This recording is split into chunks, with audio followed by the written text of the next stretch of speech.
আমরা ধাতব ধর্ম বা মেটালিক ক্যারেক্টার নিয়ে বলবো। মেটালিক ক্যারেক্টার বা ধাতব ধর্ম কী জিনিস? ধাতব ধর্ম প্রথমে দেখা যাক। ধাতব ধর্ম বলতে বোঝানো হচ্ছে যখন কোনো মৌলের পরমাণুর কোনো একটা বাইরের ইলেকট্রনকে বর্জন করার প্রবণতা, মানে বাইরের কোনো ইলেকট্রনকে বর্জন করে মৌলটিকে ক্যাটায়নে পরিণত করার প্রবণতাকে বলা হচ্ছে ধাতব ধর্ম। ঠিক আছে, আমরা জানি পর্যায় বরাবর ধাতব ধর্ম হ্রাস পাচ্ছে এবং শ্রেণী বরাবর ধাতব ধর্ম বৃদ্ধি পাচ্ছে। ঠিক আছে, তো কেন ধাতব ধর্ম বৃদ্ধি পাচ্ছে আর কেন পর্যায় বরাবর হ্রাস পাচ্ছে সেটা নিয়ে আমরা আলোচনা করব। দেখা যাক, পর্যায় বরাবর বাম দিক থেকে এখন ডান দিকে যাওয়া হচ্ছে, পরমাণুর আকার কি হচ্ছে? ক্রমশ হ্রাস পাচ্ছে। আকার হ্রাস পাওয়া মানে কি? আকার হ্রাস পাওয়া মানে আকর্ষণ বল বৃদ্ধি পাওয়া। আকর্ষণ বল বলতে কাদের মধ্যেকার আকর্ষণ বল? পরমাণুর নিউক্লিয়াস এবং বহিস্থ ইলেকট্রনের মধ্যেকার আকর্ষণ বল বৃদ্ধি পাচ্ছে। যখন আকর্ষণ বল বেশি তখন বলতে পারি বহিস্থ ইলেকট্রনগুলোকে নিউক্লিয়াস শক্তভাবে আকর্ষণ করে আছে, তখন ইলেকট্রনগুলোকে নির্গত করা বা ইলেকট্রন বর্জনের প্রবণতা কি হবে? বৃদ্ধি পাবে? নিশ্চয়ই নয়, ইলেকট্রন বর্জনের প্রবণতা ক্রমশ হ্রাস পাবে। যেহেতু আকর্ষণ বল বেশি, শক্ত করে ইলেকট্রনগুলোকে ধরে আছে, ইলেকট্রন সহজে বেরোবে না, অর্থাৎ ইলেকট্রন বর্জনের প্রবণতা কি হচ্ছে? হ্রাস পাচ্ছে। ইলেকট্রন বর্জনের প্রবণতা যেহেতু হ্রাস পাচ্ছে, পর্যায় বরাবর ধাতব ধর্ম কি হচ্ছে? এই কারণে হ্রাস পাচ্ছে। শ্রেণী বরাবর যদি কথা বলা হয়, শ্রেণী বরাবর কি হবে? শ্রেণী বরাবর যদি উপর থেকে নিচে যাওয়া হয়, পরমাণুর আকার কি হচ্ছে? ক্রমশ বৃদ্ধি পাচ্ছে। শ্রেণী বরাবর পরমাণুর আকার ক্রমশ বৃদ্ধি পাচ্ছে। আকার ক্রমশ বৃদ্ধি পেলে মানে কি? ইলেকট্রনগুলো নিউক্লিয়াস থেকে দূরে চলে যাচ্ছে, সেই কারণে নিউক্লিয়াস ও ইলেকট্রনের মধ্যেকার আকর্ষণ বল ক্রমশ হ্রাস পাচ্ছে। যেহেতু আকর্ষণ বল হ্রাস পাচ্ছে, ইলেকট্রনগুলোকে কম বল দ্বারা আকর্ষণ করে আছে নিউক্লিয়াস, সহজে ইলেকট্রন কি করতে পারে? বর্জন করতে পারে। ইলেকট্রন ত্যাগ করার প্রবণতা অর্থাৎ ইলেকট্রন বর্জনের প্রবণতা বৃদ্ধি পাচ্ছে। আর এই ইলেকট্রন বর্জনের প্রবণতাই ধাতব ধর্ম।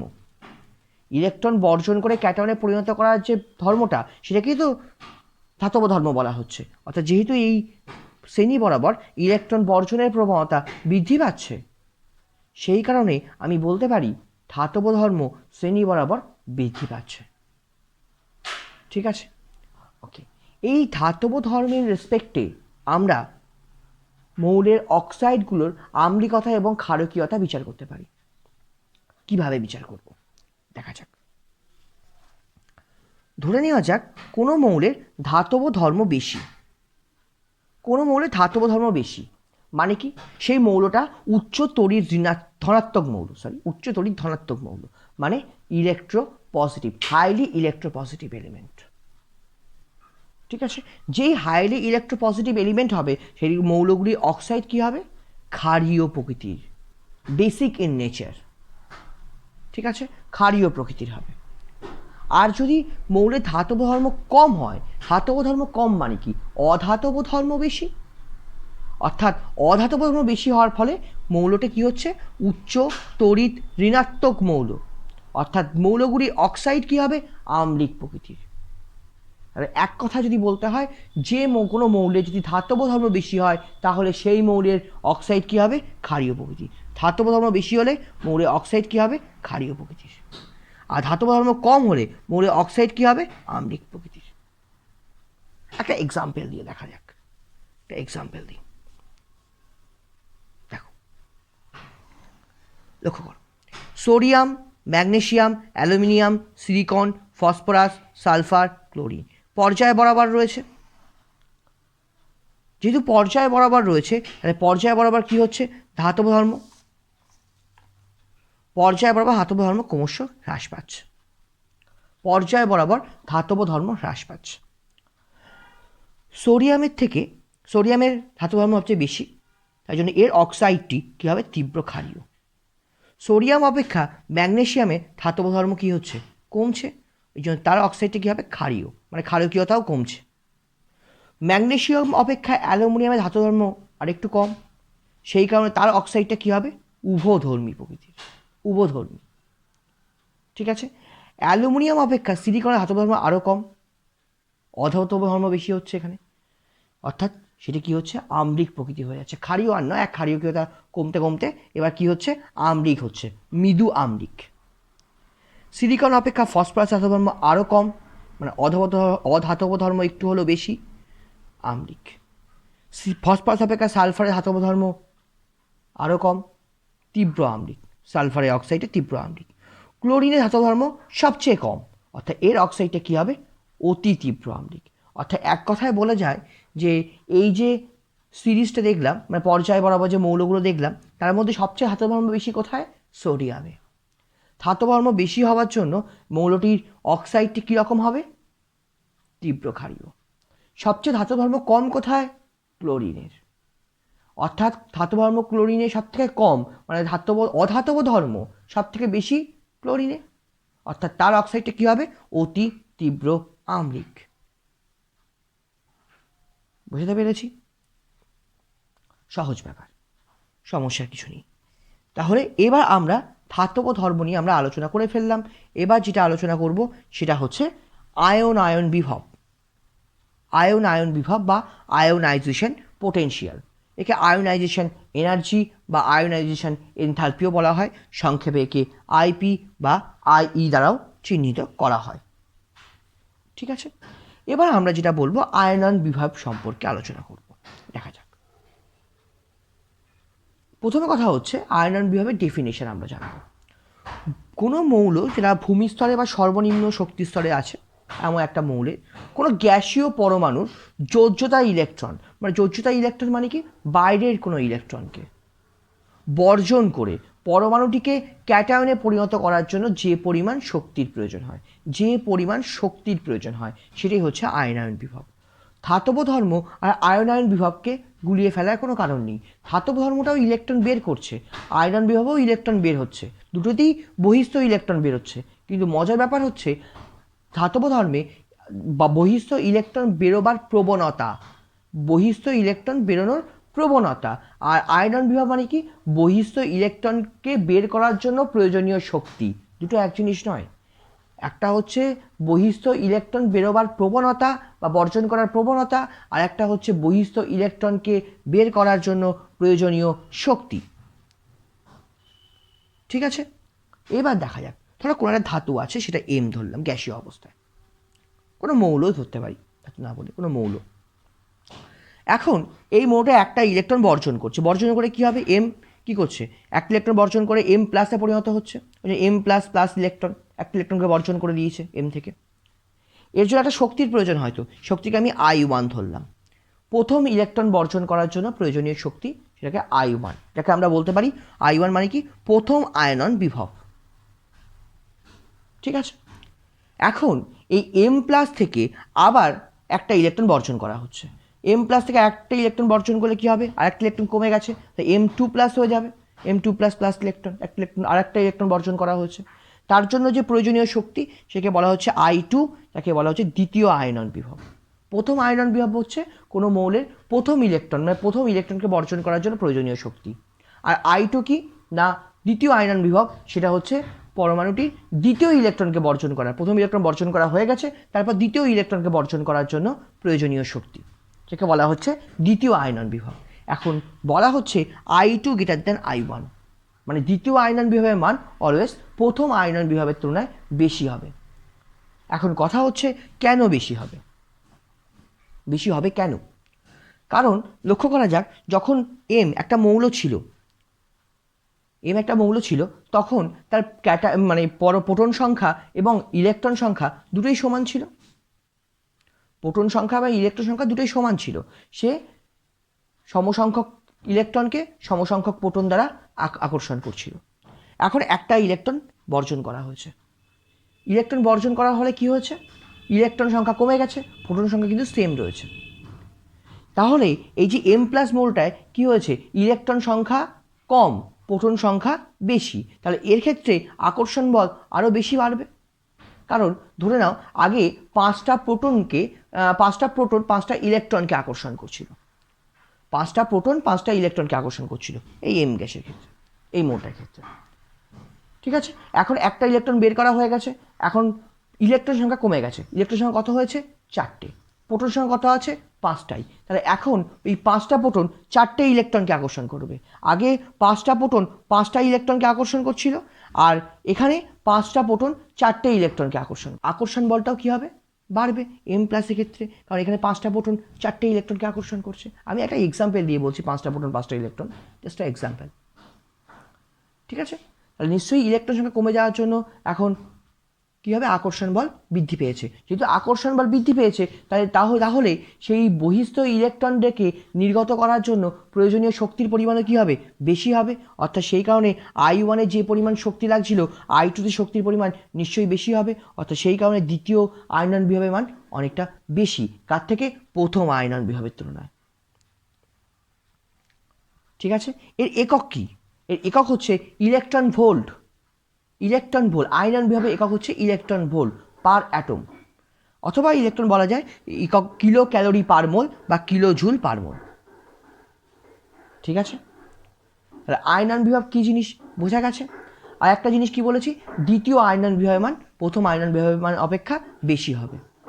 যদি তৃতীয় কোনো ইলেকট্রন নির্গত করতাম, তাহলে সেটার জন্য যে প্রয়োজনীয় শক্তি তাকে তৃতীয় আয়নন বিভব বলতাম, আর তৃতীয় আয়নন বিভবের মান অবশ্যই দ্বিতীয় আয়নন বিভবের অপেক্ষা আরও বেশি হতো। ঠিক আছে, কনসেপ্ট ক্লিয়ার। এবার আমরা যেটা আলোচনা করব সেটা কি, আয়নন বিভবে পর্যায় এবং শ্রেণীগতভাবে কীভাবে পরিবর্তন হচ্ছে। বলা হচ্ছে আয়নন বিভব পর্যায় বরাবর বৃদ্ধি পাচ্ছে এবং শ্রেণী বরাবর হ্রাস পাচ্ছে। এখন কেন এরকম হচ্ছে দেখা যাক। পর্যায় বরাবর যত বাম দিক থেকে ডান দিকে যাওয়া যাবে, পরমাণুর আকার কি হচ্ছে, কমছে। পরমাণুর আকার কমছে, আকার যদি কমে তাহলে নিউক্লিয়াস আর বহিস্থ ইলেকট্রনের মধ্যে আকর্ষণ বল বৃদ্ধি পাচ্ছে। ইলেকট্রনগুলোকে নিউক্লিয়াস খুব শক্তভাবে আকর্ষণ করে আছে, তাই না? তাহলে এই বহিস্থ ইলেকট্রনটাকে বর্জন করার জন্য শক্তির পরিমাণ, আমাকে বেশি শক্তি প্রয়োগ করতে হবে, অর্থাৎ শক্তির পরিমাণও কী হবে, বৃদ্ধি পাবে। বহিস্থ ইলেকট্রনকে বর্জন করার জন্য প্রয়োজনীয় শক্তির পরিমাণও কী হবে, বৃদ্ধি পাবে। সেই কারণে পর্যায় বরাবর আয়নন বিভব কী হচ্ছে, বৃদ্ধি পাচ্ছে। যদি শ্রেণী বরাবরের কথা বলা হয়, শ্রেণী বরাবর উপর থেকে এখন নিচের দিকে নামছি, পরমাণু আকার কী হচ্ছে, বৃদ্ধি পাচ্ছে।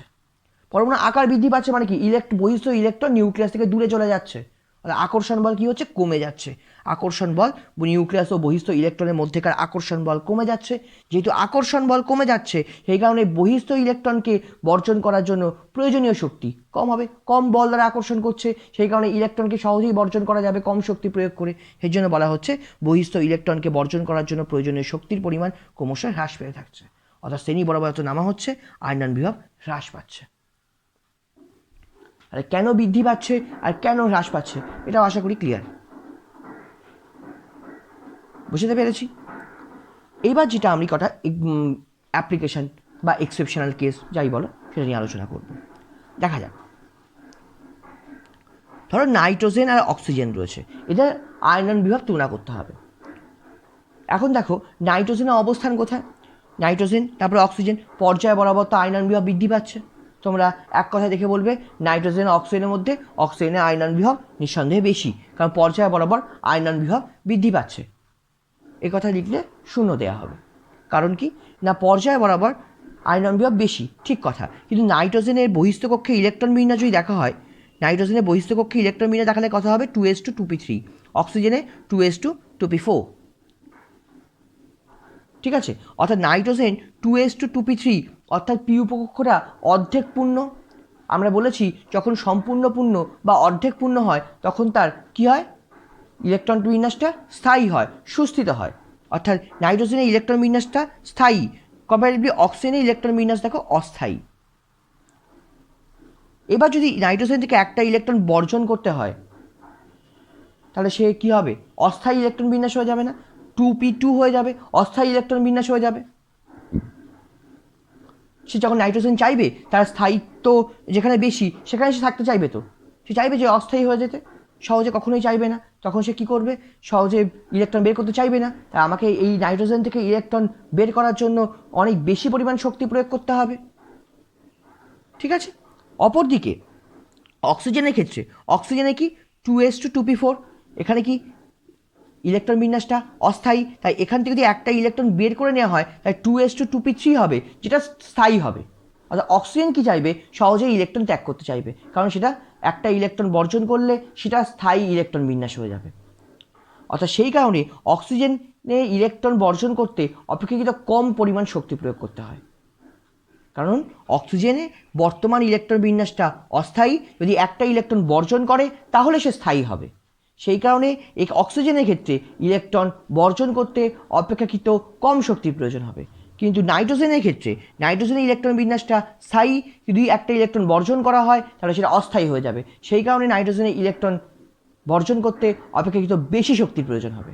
সেই কারণে নাইট্রোজেনের আয়নন বিভবের মানটা অক্সিজেন অপেক্ষা বেশি হচ্ছে।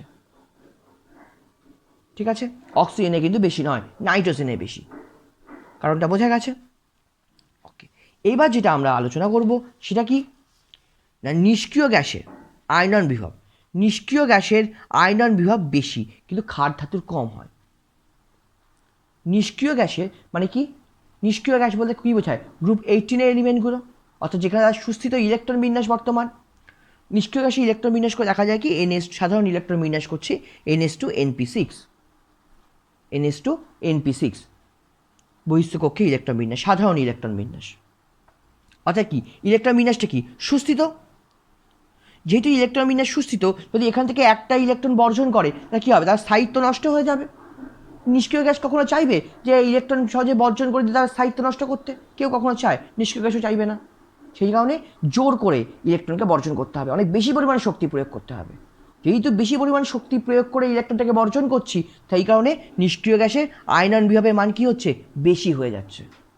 অপরদিকে যখন ক্ষার ধাতু দেখছি, ক্ষার ধাতুর বহিস্থ কক্ষে ইলেকট্রন বিন্যাস কত? NS1। এবার বলতে পারো এটা তো হাফ ফিল্ড অবস্থায় আছে। হাফ ফিল্ড মানে কি? অর্ধপূর্ণ।